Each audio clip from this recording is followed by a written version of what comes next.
سلام، امیدوارم که حالتون از خوب خیلی بهتر باشه.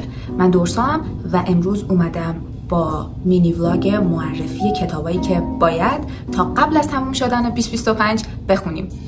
پاییزه و یکی از بهترین و ارزونترین تفریحاتی که میتونیم داشته باشیم کتاب خوندن و فیلم دیدنه. بهترین وقته که قهوه و هات چاکلتتو بگیری دستت و شروع کنی یه رمان خیلی قشنگ و تا تاش بخونی. از اونجایی که به پایان سال 2025 هم نزدیک میشیم، بعد نیست به آرشیو کتابایی که خوندیم و فیلمایی که دیدیم اضافه کنیم.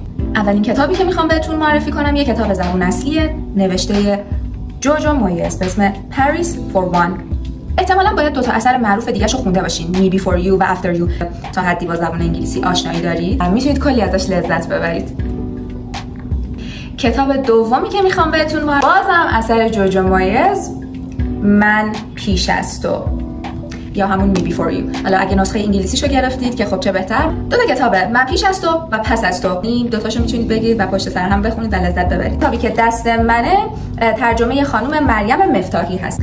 کتاب بعدی که میخوام بهتون معرفی کنم یکی از فیوریت های خودمه. فیلمشو بیشتر از 1 میلیون بار دیدم و احتمالاً شما هم دیدین. Breakfast at Tiffany's نوشته آقای ترومن کپ. خیلی دوستش دارم، خیلی دوستش دارم. زود میتونید تمومش کنید و به شدت داستان خیلی جذاب‌تر از فیلمش. البته که فیلمش هم واقعا. خب بریم سراغ کتاب بعدی. یکی از قشنگترین کتابایی که اخیراً خوندم، اونم کتاب مرشد و مارگاریتا، نماد ادبیات سرکوب شده دوران کمونیسم روسیه است یا همون شوروی سابق. یک کتاب روسیه، حمیدرضا آتش برابه. ترجمه قشنگ و خوبی بود و سانسور توش واقعا خیلی کم بود. نگاه به حجم زیادش نکنید، از اون کتابای قطوریه که من مطمئنم نمیتونید زمین بذاریدش. خب کتاب بعدی که انتخاب کردم از یه نویسنده خیلی معروفه، راز فال ورق، آقای یاستین یا جاستین گاردر.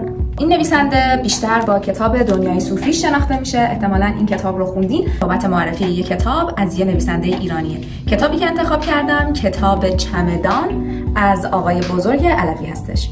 به شدت کتاب قشنگیه، شما رو میبره به حال هوای قبل از انقلاب. من خیلی کتاب از نویسنده های ایرانی متاسفانه نمیخونم، اما کتاب چشمهایش، کتاب چمدان از آقای بزرگ علوی جزو کتابای مورد علاقه من هست. چند تا کتاب بعدی رو خیلی تونتون بهتون معرفی میکنم. ارنست همینگوی، کتاب پاریس جشن بیکران. خیلی شما رو میبره توی لایه‌های اجتماع. خیلی کتاب قشنگیه، حتما بخونیدش. از اون کتاباییه که اگر علاقه‌مند باشین به فرهنگ کشورهای مختلف و خوندن داستان راجبشون، خیلی شما رو جذب میکنه. باش حال کنید.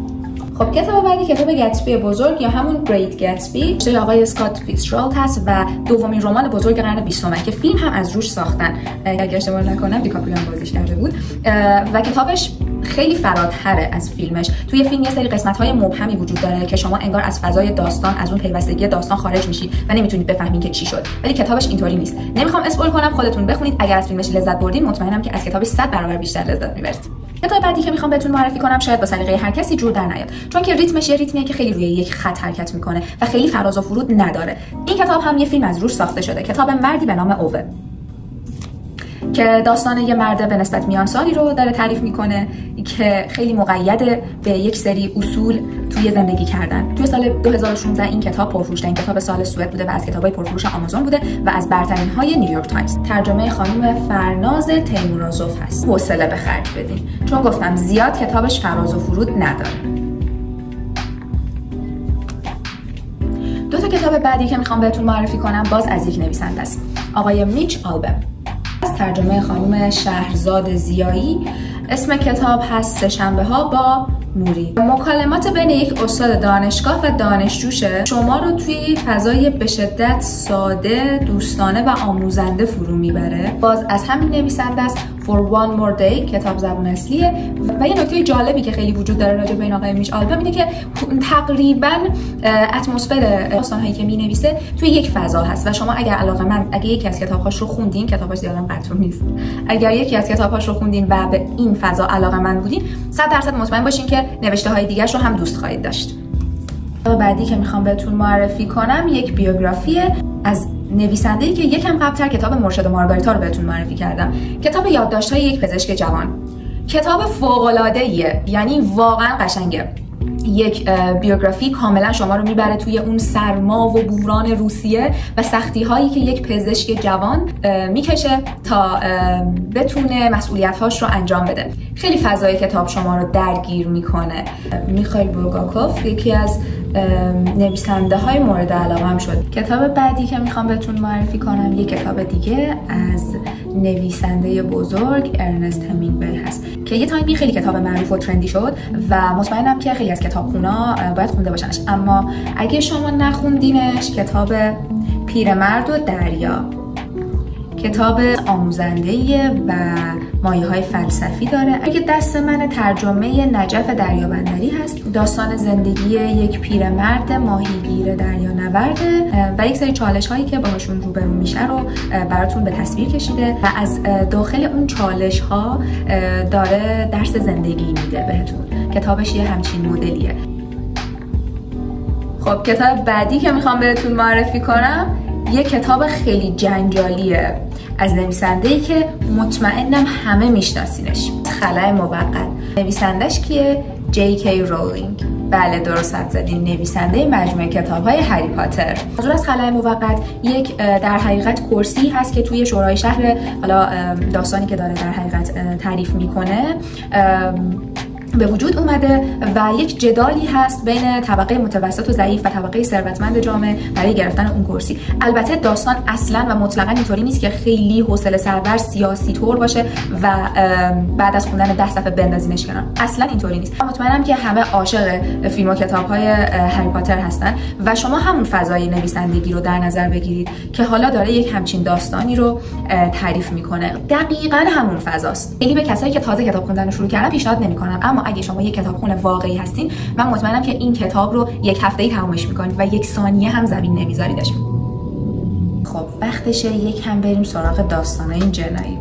توی این ژانر میخوام بهتون معرفی کنم کتاب عامه پسند نوشته آقای چارلز بوکوفسکی هستش و بهتون قول میدم اولش اصلا فکرش هم نمی کنید آخرش قراره چجوری تموم بشه.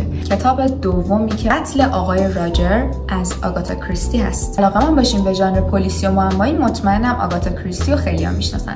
خب همون جوری که از اسمش پیداست فکر کنم بیشتر از این نیازی نباشه که اسپویلش کنم. کتاب بعدی بازم از آگاتا کریستیه. اسم کتاب هست گربه‌ای در میان کبوترها. اسم من هست ترجمه آقای عباس کرمی فر هستش. 2 تا کتاب دیگه از آگاتا کریستی بهتون معرفی میکنم. اولیش قتل‌های الفبایی، ترجمه آقای محمد علی ایزدی دست من هستش و کتاب قتل‌های الفبایی و خب بیشتر کلا نوشته‌های آگاتا کریستی از روشون فیلم هم ساخته شده، یعنی فیلم‌های کارگاهی مثل شرلوک هولمز و پوارو اگر که علاقه‌مند بوده باشین بهشون، اکثرشون نوشته آگاتا کریستی هستن و خب کتاب قتل‌های الفبایی هم از مجموعه داستان‌های پوارو هست. دیوونه‌شم. و کتاب بعدی باز هم از همین نویسنده و باز هم ترجمه آقای محمد علی ایزدی، کتاب اعلام یک قتل از مجموعه داستان‌های خانم مارپل. این کتابم یک کتاب دیگه است مخصوص شبای پاییز و زمستون. 2 تا کتاب آخری که انتخاب کردم توی ژانر معمایی و پلیسی و جنایی بهتون معرفی کنم. اولیش از سری داستان‌های شرلوک هولمز هست به اسم اتود در قرمز لاکی به نویسندگی سر آرثر کانن دویل و ترجمه خانم مژده دقیقی. و کتاب آخر توی ژانر معمایی و پلیسی کتاب از سری کتاب‌های آلفرد هیچکاک هست به اسم راز مومیایی نجواگر. بعدی که انتخاب کردم یکی از پرفروش‌های بریتانیاست به اسم کتاب ماجرای عجیب سگی در شب نوشته آقای مارک هدون. ترجمه‌ای که دست من هست ترجمه خانم شیلا ساسانینیا. خیلی کلی راجع به موضوع کتاب بخوام بهتون بگم، از اون کتاباییه که در عین اون لبخندی که به لب شما میاره شاید یکم محزون و اندوهگینتون میکنه. ماجرای کتاب ماجرای یک نوجوانی هست که مبتلا به اوتیسم هست و خب همونطور که میدونین کسایی که اوتیسم دارن یکم از درک یک سری مسائل عاجز هستن و یه اتفاقی میفته که خب میشه تیتر کتاب و در پی این اتفاق ما واکنش و احساسات و حالات این نوجوان رو توی کتاب باهاش درگیر میشیم. کتاب فوق العاده قشنگیه و امیدوارم که شما از خوندنش لذت ببرید. خب کتاب بعدی که میخوام بهتون معرفی کنم از اون کتاباییه که فکر میکنم واقعا هر کسی باید توی کتابخونه داشته باشدش. کتاب جاناتان مرغ دریایی نوشته ریچارد باخ. جاناتان در حقیقت اسم یک مرغ دریایی هست. طول کتاب سعی میکنه که با رفتاراش و کاراش و حرفاش به شما کلی نکات فلسفی و آموزنده توی زندگیتون آموزش بده. بخونیدش. کتاب خیلی قطوری هم نیست و فکر میکنم که یک یا نهایتا 2 روزه تمومش میکنید. فکر نکنم کسی باشه توی کل دنیا که این فیلم یا انیمیشن رو ندیده باشه و با این نویسنده و این اسم آشناییت نداشته باشه. به ددی لانگ لگز یا همون بابا لنگ دراز خودمون. کتاب بعدی باز کتاب زبان اصلیه که این بار من پیشنهاد نمی‌کنمش به کسایی که تازه زبان انگلیسی رو یاد گرفتن. متن خیلی ساده و روانی نداره و اسم کتاب هست Before I Go to Sleep نوشته S.J. واتسون. خیلی درگیرتون میکنه و کتاب قطوریه. بنابراین اگر که حوصله کتابای طولانی رو ندارین شروعش نکنید. 2 تا کتاب بعدی که بهتون معرفی میکنم 2 تا از کتابای فوق‌العاده‌ایه که من اخیراً خوندم. اولیش از آقای پول آستر کتاب شهر شیشه‌ای هست که کتاب معمایی پلیسی هستش و خیلی باید با تمرکز بخونیدش چون که یکم پیچیده است داستانش. اما وقتی که درگیرش شدین دیگه نمیتونین کتاب رو زمین بذارین چون اگر زمین بذاریدش ممکنه ریتم داستان از ذهنتون فرار کنه. کتاب بحث برانگیز بعدی که دست من هست کتاب خشم و هیاهوی ویلیام فاکنر و ترجمه‌ای که دست من هست ترجمه صالح حسینیه. ولی برای اونایی که نخوندن کتاب در اون مایه اجتماعی داره که شما رو شاید خیلی درگیر یک سری مسائل ژرف اجتماعی کنه، تفاوت‌های طبقاتی و فلسفه زندگی و مسائلی از این قبیل. اما خوندنش رو خیلی بهتون پیشنهاد میکنم. اما حواستون باشه زیادی درگیر مودش نشید. کتاب بعدی که دست من رو قبلا یه بار مفصل بهتون معرفیش کردم توی ویدیوهای شورت و اسم کتاب هست سگ سفید نوشته رومن گری. بریم سراغ کتاب بعدی.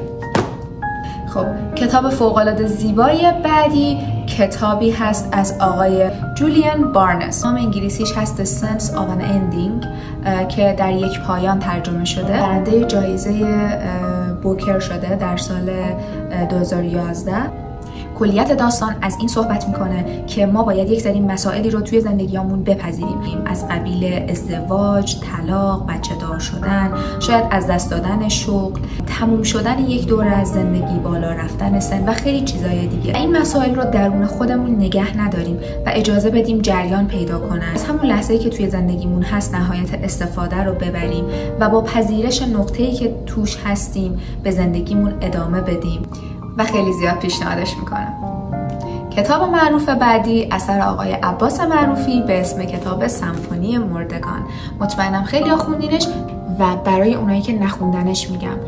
راجع به حزن مردمی صحبت میکنه که شاید سالیان دراز دارن یه غم زندگی رو روی شونه هاشون میکشن و با همون غم دارن زندگی میکنن. مطمئنم خیلی درگیرتون میکنه و خیلی توی روزمرتون و توی زندگیتون تاثیر میذاره.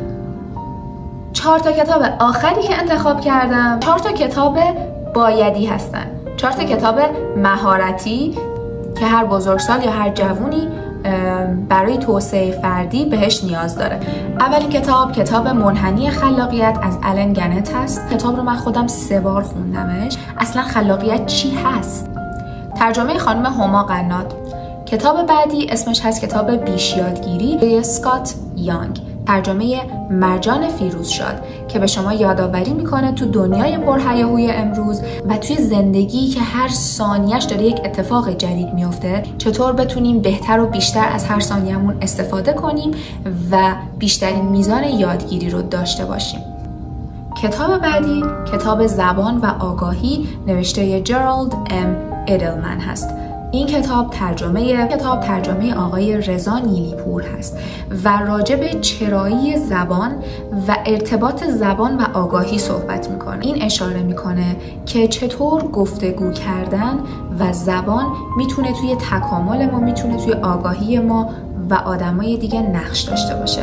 و اما کتاب آخر Codependent No More، طوری که ترجمه شده وابستگی متقابل، ترجمه خانم نسرین سلامت و نوشته ملودی بیتی.